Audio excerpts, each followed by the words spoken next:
So today we're going to build the most expensive squad in MLB The Show. We're going to go around acquiring the highest contract at every single position and see if that 26-man roster can win a World Series. I've been going around the league seeing who is the most expensive player, so you know what? Let's start with the pitchers. Before we get any further into the video, don't forget to check out Underdog Fantasy for your daily fantasy sports. This is tonight's pick'em entry for the NBA games that I'm going to be running. You can copy or fade, whatever you're feeling. So if you're interested, head over to Underdog Fantasy or use the link in the description below, and when signing up, use code ANT. They'll match your first deposit up to $500, and new signups get a special offer pick'em entry. But not just the NBA, they're NFL, MLB, soccer, college football, WNBA, whatever interests you. So again, if that sounds good to you, head over to Underdog Fantasy or the link down below. Use code ANT when signing up, and they'll match your first deposit up to $500. So for this challenge, we're not going to run with the highest total contract amount. So if it's like 10 years, 500 million, we're not going off the 500 million. I want to go off the AAV, which is the average annual value, because I feel like that gives you the best idea of who is the most expensive player for this specific season. So for the first reliever, we're going to start off with Josh Hader, who makes 14.1 million, which he is the lowest of our bullpen, so that's a pretty good chunk of change. Next up on the list is Raisel Iglesias, who makes 14.5 million on average, so again, pretty decent. But after those two players alone, we're already up to $28.6 million, and we're going to keep track of the total amount because I want to see how much this team costs for just one season of Major League Baseball. Third up on our list is Ryan Presley, who makes 15 mil, which again, I mean, we're making more and more money. I wish I had an agent like this guy. After that, we're up to $43.6 million. It's going up and up. Kenley Jansen is our next reliever, making $16 million on average. We're now up to just shy of 60 million with $59.6 million. Liam Hendricks makes $18 million a year on average, and it was super disappointing not to see him pitch this season for like a majority of the year. Fought back from cancer and then sadly had elbow surgery that took him out for the rest of the year. Super disappointing. But we're up to $77.6 million. I mean, we're moving up. And then the biggest contract of our relievers, Edwin Diaz, making $20.4 million. The man with the most electric entrance out of the bullpen comes in at our most expensive reliever, and it brings our total up to $98 million, just shy of 100 mil, and we're just in the bullpen. Moving to the starting rotation, we've got some big names that actually missed the list. Chris Sale's $29 million on average a year isn't good enough to make the squad, which is crazy to think about. Another player, Carlos Rodon, making 27 a year. Again, obviously less than Chris Sale, but he isn't making the list either. So coming in at number 6 is Shohei Ohtani, who's at 30 mil for his contract this season, bringing our total up to 128 million spent just on pitchers. Next up, a player potentially retiring, but still technically in the league, Steven Strasburg, who's still making 35 mil on average, which, I mean, I know the Nationals are trying to get out of this one, but they're still paying him, and that brings our total up to 163 mil. Garrett Cole and his Yankees contract at 36 years, whew, 36 mil on average is a crazy contract, but hey, good for him. Brings us to just shy of 200 million with 199. A player who was out all season with injury, Jacob deGrom, 37 mil on average, and bringing this total up to $236 million. And then the two players who are tied for the highest AAV contract, and then the two players who are tied for the highest AAV this season, Justin Verlander and Max Scherzer, with 43.3 million dollars, or $43.3 million this season. Both of them bring us up to $322 million, and we just now finished the pitching staff. The bench, which in no particular order, we're going to start off with Corey Seager, who's making $32.5 million on average. Manny Machado up next, $31.8 million on average. I mean, these guys are getting paid. Nolan Arenado at 32.5, which, I mean, I feel like third basemen are getting paid better than shortstops nowadays. Speaking of third baseman, we got Devers, a recent contract extension, making $31.4 million. And then the last one on the bench is Carlos Correa, who's making $33.3 million on average. The bench just on its own is making $161 million. Actually, 161.4, which if you add that to the pitching total, brings our entire total for the team at $483.4 million. which just the pitching staff and the bench is over double the highest paid payroll in MLB, which was the Philadelphia Phillies. Which, if you look at it, you can see the Phillies at 218. You've got the Astros at 211, the Blue Jays, the Yankees. So you can see at the end of the year, this is what the teams are paying. We're already double what this team was paying. So we're going to start with catcher for our starting lineup, and JT Realmuto is the most expensive catcher in baseball, making $23.1 million. Our total is now over 500 million. It's $506.1 million. I lied, 506 and a half. $506.5 million. There we go. Freddie Freeman's the number one paid first baseman, making $27 million on average. We're now up to 533 and a half. Second base is the Rangers second baseman, Marcus Semien, who makes $25 million. I'm not gonna lie, I thought this was a little bit of an overpay when the Rangers initially gave him the contract, but boy, I was wrong. He's been fantastic. And that brings our total up to 558.5 million. I bet you didn't think the highest paid third baseman was Anthony Rendon. Unless you're an Angels fan, then you're probably reminded of it every single day. The man who's made of glass is getting paid. So, I mean, I can't blame him for sitting out. But he brings our total just shy of 600 million at 593 and a half. Lindor is the highest paid shortstop. He makes on average $34.1 million. We're now sitting over 600 million at $627 million. Well, $627.6 million.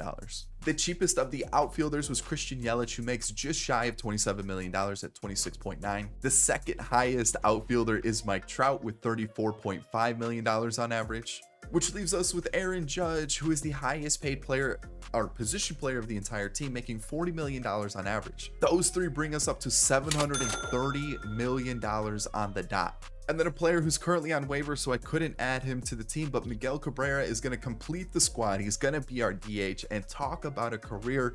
He retired at the end of this season. Super disappointing to see him go, but hey, what a career for him. $31 million added to the total. And if my math checks out, which I'm not a math major, honestly wasn't too good in school with it either, but I think we're sitting at $761 million. I know there's going to be someone in the comment section who's telling me I'm wrong. I'm probably off by like 0.3 or something, but yeah, $761 million spent just on this team alone. So now that we've got that fully out of the way, it's time to see, can this team win us a World Series? So we're at the All-Star break. One, I want to see who our All-Star representatives are. And two, look at the squad, 66 and 25. I mean, we're looking pretty good. But who was the honorable All-Star representative? Of course, we had to be the Mets, because we know Steve Cohen likes to break the bank and spend the money, so we might as well do it. Jacob deGrom having a fantastic season, by the way. Love to see that. But it looks like he's our only pitching representative, besides Edwin Diaz. Edwin Diaz did make the crack, so there we go. There we go. Is that the right saying? Made the crack? Made the cut. Made the cut. Why'd I think crack? Because crack's kind of like a... Either way. Freddie Freeman also was an All-Star representative for us. Any others that we can... Christian Yelich, I'll take that for sure. Hitting 300 on the year. Mike Trout and Aaron Judge. Look at that, man. We had like, what, half the team was an All-Star. Love to see that. I mean, if you take a look at what we're ranked, second in defense, first in every other category besides speed. I mean, Miguel Cabrera is probably like the one reason why we're that low just by himself, but we're looking fantastic. First in the division. Let's finish off the year. So the team finished 115 and 47, which is one shy of tying the record for most wins in a season set by the Mariners. So obviously we're in the postseason. We're going to be taking on the Dodgers or the Phillies.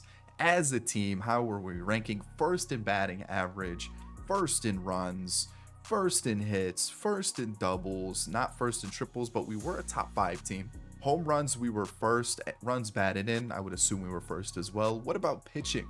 How were we looking there? First for pitching as well, with a flat 3 ERA. Looks like we've got a couple league leaders, Jacob deGrom and Garrett Cole, plus a couple more, it looks like, for the pitching side of things. And offensively, Aaron Judge and Freddie Freeman and Shohei Ohtani led the league in a few categories there. If we take a look at awards, what do we got?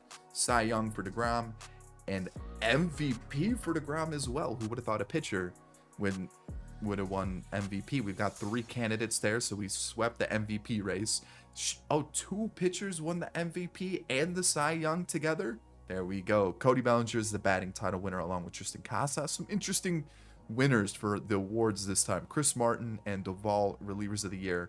Outman is your rookie of the year along with Tristan Casas. So let's take a look. Let's see what we've got going on here. Why is our bullpen looking like this? So pitching wise, Steven Strasburg, 100 innings, was fantastic in the sixth man role. Surprisingly, he stayed healthy for the entirety of the season, and look what he does. Liam Hendricks, sadly not what I was hoping for, but only pitched 12 innings, so really wasn't utilized to his full capacity. Kenley Jansen was used for 90 innings, which is crazy to think about, but he did well. Same thing with Josh Hader, who pitched 29 and 2/3, was our setup guy by the looks of it. We've got Rizal with 26 and a third. Really good numbers. Same thing with Presley, who looked like he was more of a middleman. And then Edwin Diaz with the trumpets, 36 saves, but 10 blown saves, so not ideal. Jacob deGrom, the MVP Cy Young winner, unbelievable season, unbelievable. 234 innings pitched, unbelievable total. Ohtani right behind him had a fantastic season as well. Garrett Cole, keep it going. And what do we got for the two veterans of the squad in Verlander and Scherzer? Both of them also really solid seasons for two players who lost a crazy amount in their overall. Oh, okay. Correa just wasn't used at all. Lindor got kicked out of shortstop. Okay. That's not how I had the lineup set, but apparently the CPU had other plans. Arenado was bad. Wow. Devers only had 5 at-bats total, and Seager had 500 at-bats, but wasn't good. Interesting season. 31 home runs is pretty impressive. Manny Machado had 25 at-bats and was very good when called upon. And then Miggy was there for moral support, and I'm cool with that. Let him be the bench coach at this point. Freddie Freeman, our leadoff guy, was just the guy that we needed at the top of the lineup. Right behind him with Christian Yelich, who, hey, one of the lower-rated players, one of the cheaper players, he provided some spark. Francisco Lindor, definitely need to lower him in the lineup for sure. We need Mike Trout up there, so let's see what Trout did. 45 home runs, almost a 300 average. Ohtani's numbers, can't complain about that at all. Love to see it. Judge with almost 50 home runs, unbelievable season from him. Lindor, we saw his numbers, not great. Rendon, yeah, I don't think we're ever going to see that from him again, but good for him. Marcus Semien was also a pretty solid bat in the lineup, and then JT Realmuto, somewhat disappointing. So now it's time to see, can money really buy you happiness? And then by happiness, I mean, can it really buy you a World Series title? Here we go. Game 1. We got to fix this. We can't let the CPU go and mess up our lineups anymore. So versus lefties, we're going to throw in, who is this? This is third base anyways. It's Rendon. Rendon's the guy. He's supposed to be. The DH is supposed to be Ohtani as well. It's technically supposed to be Miguel Cabrera, but we've got Ohtani in the team. We've got to use him. And I feel like maybe something like that for versus lefties. And then versus righties, Yelich was good in this spot, so I'm not going to take him out. I'm just going to move Lindor down a little bit. And here we go. Can we do it? Game 1 is a win. Game 2 is a disappointing loss. Same thing with game 3. And as much as I would love to let Verlander go here, we have to let deGrom hopefully keep us alive. It does. And instead of Scherzer, it is going to be Shohei Ohtani. And I'm really hoping that doesn't mess with the lineup. It doesn't. Ohtani, can you keep us alive? 12-2 win. All right. So now, again, let's just adjust this. Let's go Scherzer over here. And let's see who's pitching. Verlander. Okay, so let's go. Honestly, I might go like this for the postseason. We're gonna go like that. And we should be good to go against the Cubs. How do we not have 4 lineups? Did it take Ohtani out of the lineup? It did. It took Ohtani out of the lineup. That's annoying. Okay, let's get him back into the squad. We're good to go. And against the Cubs, we are through to the World Series to take on the Rays or the Orioles. We're back to Jacob deGrom. Honestly, let's leave it. The only change I'll do is I'll flip Strasburg and Cole and take it on the Orioles in the World Series. Let's see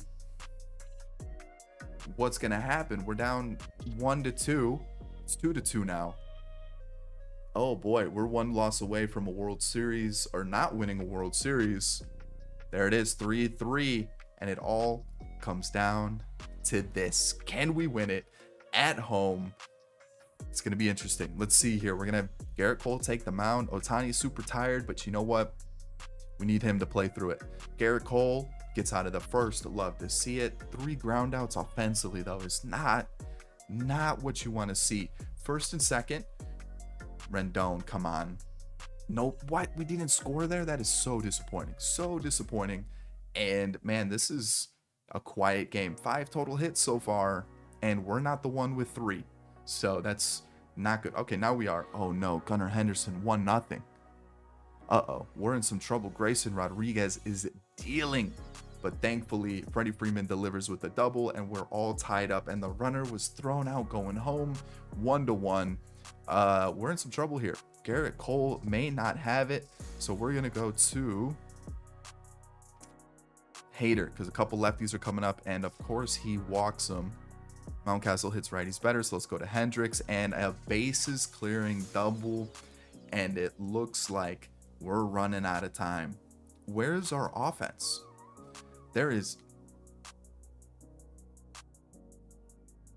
We're in trouble.